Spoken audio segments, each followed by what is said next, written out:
How are we doing, you ye old dodgy deli meat traders? If you're ready for a banger of a video, let me hear the people in the back say yeah. Because I'm aware we have subpar attention spans, I'll make this quick. One-to-one sessions, the DM is where you hit me. I know a bunch of you fooliosos have been chewing my ear off for advanced techniques for a while now, so today's tutorial will hopefully take you from dusty to shiny. So let's hop our puss into this toots then, eh? Okay, so there's a question I get a load of times, especially during my one-to-one lessons that I teach. It's a super basic question, but probably one of the most important questions you could ask.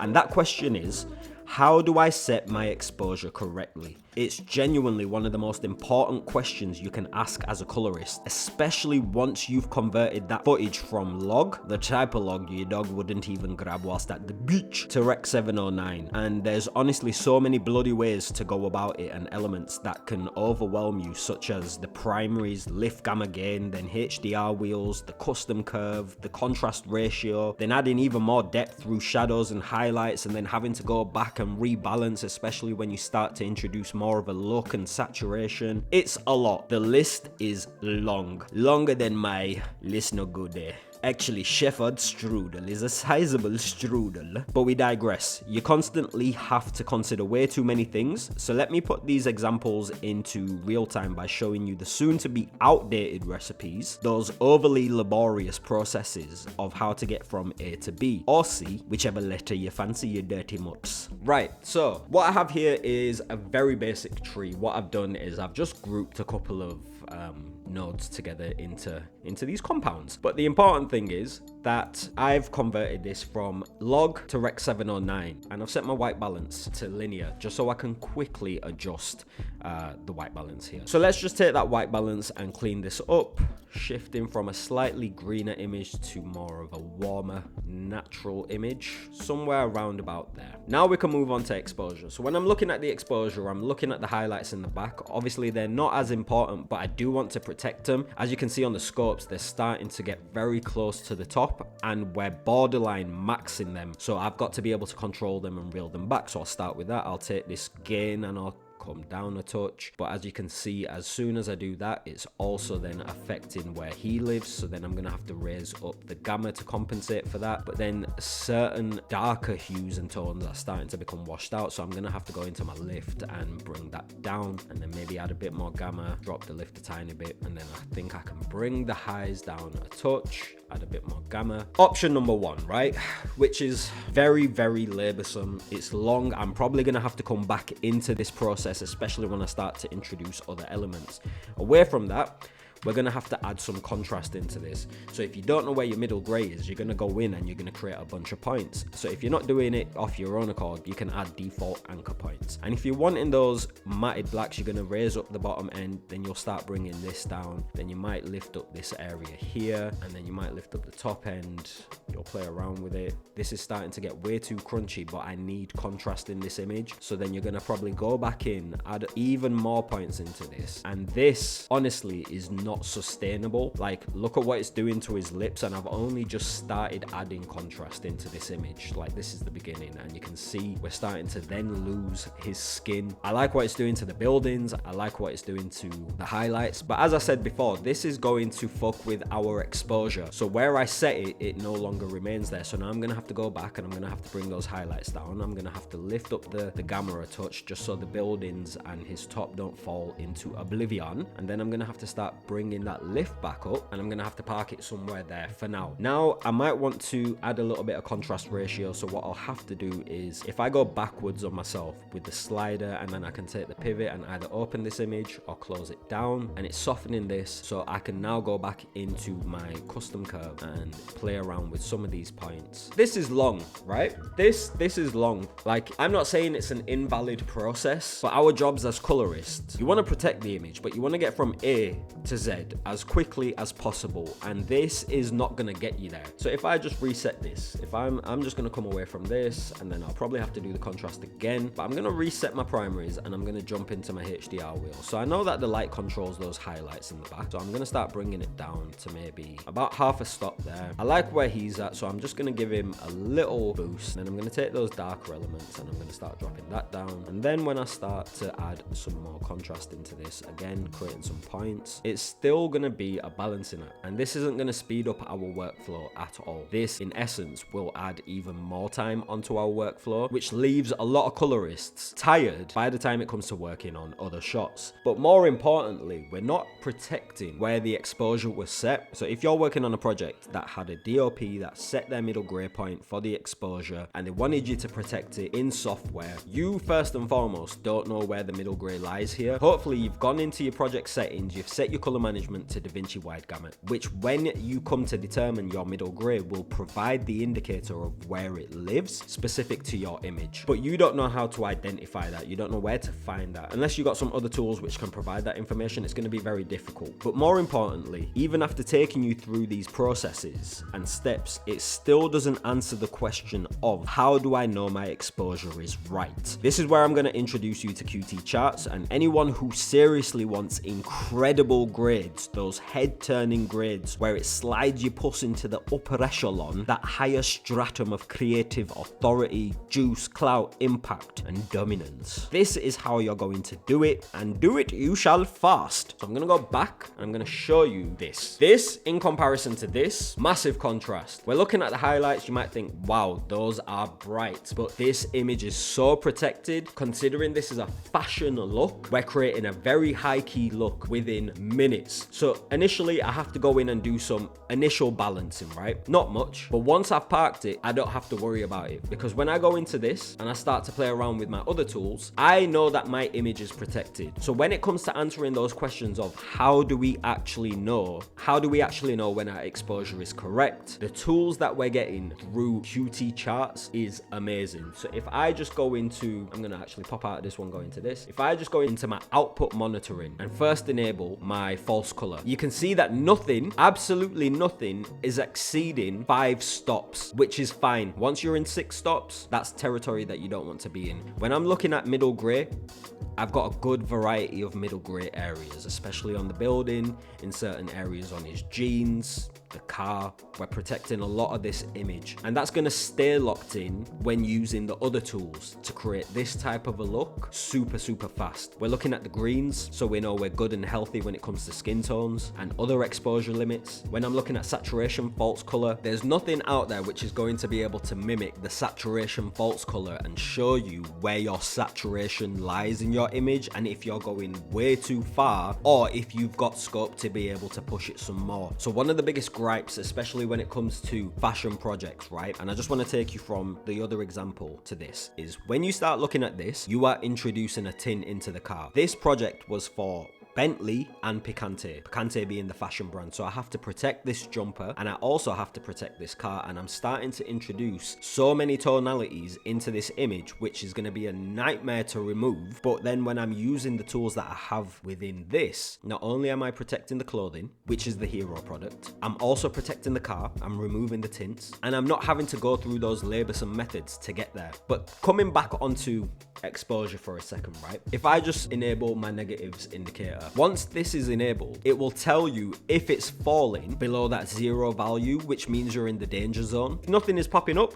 you're in the good. Just as simple as that. If you start to get these hues, specifically this purple and this pink one, you are doing something wrong, something very wrong. And the fact that this sky is so high key but it's still protected shows me that I can push this without breaking my image. So even if I go to highlight neutrals, brown is a good indicator. Brown represents that 5%, meaning I've still got room to be able to push this image, and I'm not concerned about it breaking, because this tool that I have to my disposal has parameters embedded within it which will protect you from going too far or not being able to go far enough, which is where you start to determine the correct placement of your exposure, which will first help you understand where your exposure needs to be, and then secondly, when you're looking at your output settings, determine whether or not you're in the safe zone. undertones. So let's just go ahead and look at a couple of the other tools that we have, especially within the input monitoring. I mentioned middle gray, right? Middle gray is going to be where your DOP purposefully sets their exposure point, and you don't want to break that. And you can see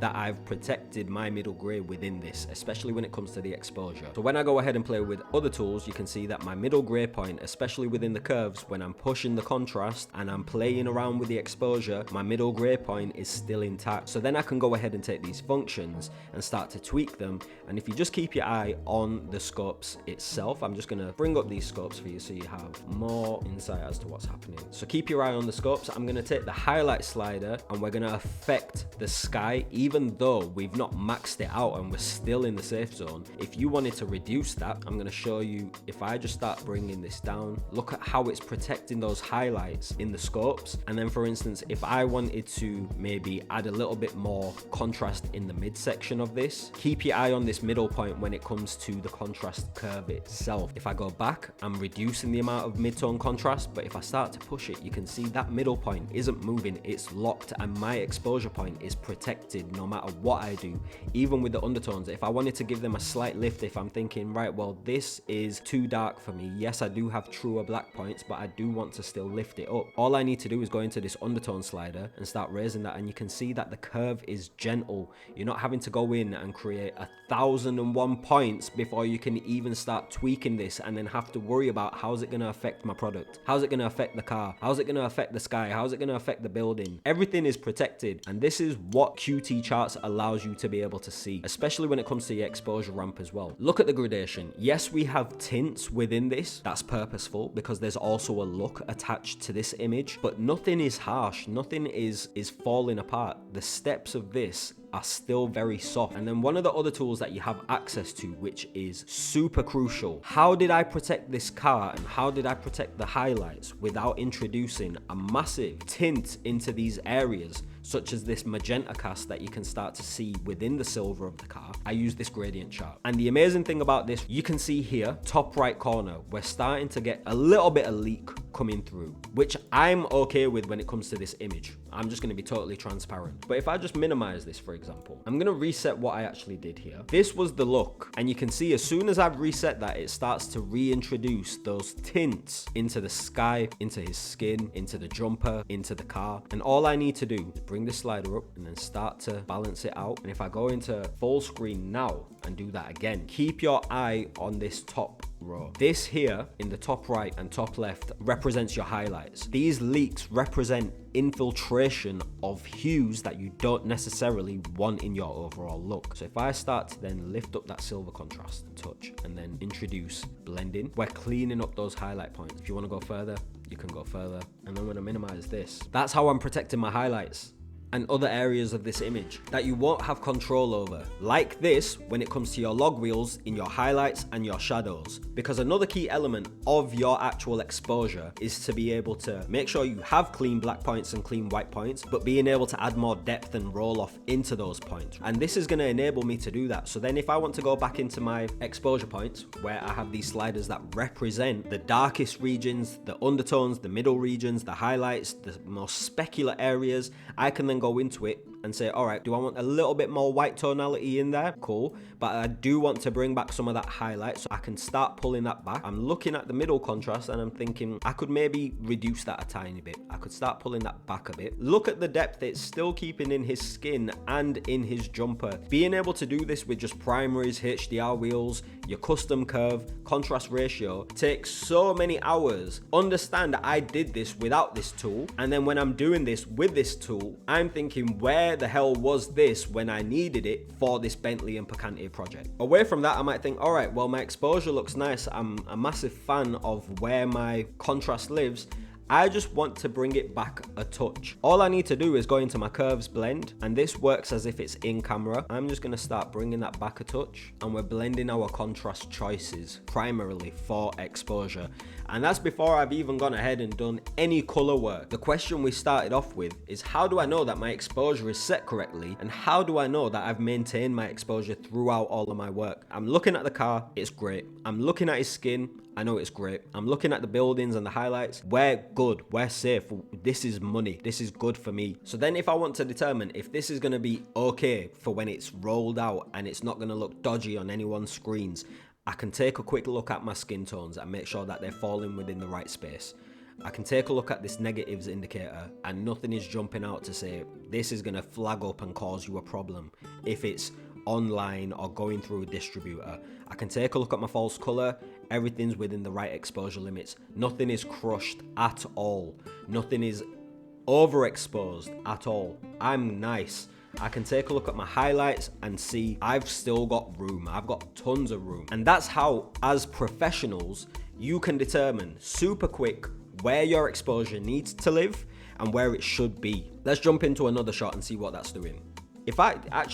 Before I even go into that, let's just minimize this. This is where this image lives. Look at where the shadows are. You're barely retaining any detail in those deepest parts of the shadows. Look at where the highlights are living and look at where his skin tone is. If I want to bring him forward, protect the saturation, protect the density in his skin, and then introduce even more detail in these shadows, this is what it looks like with a normal balance. It still feels quite flat, right? That's obviously because there's no contrast in there. If I'm just gonna go down the road of lift gamma gain or HDR wheels, custom curve, contrast ratio, highlights and shadow wheels, this is gonna take me so long to get from where I need to be to this. And I'm protecting all of this information. Look at how his skin has not changed in regards to the luminance value. It's protected and it's set where it's supposed to be, and then I'm introducing even more saturation and more dynamic tonality in the highlights. And if I just scrub through this, we're nice. This image holds up and it's going to hold up. And all I need to do, if I want to push this even further, go back here, think, all right, cool, well, what can I do to maybe elevate this image a tiny bit? You know what? I would quite like slightly darker points, so I'm just going to take that black point there and I'm just going to bring that down. I'm just going to lift up the undertones just so it doesn't feel like I'm losing anything. And then I'm going to take the mid-tone contrast, just pull that back, and that highlight,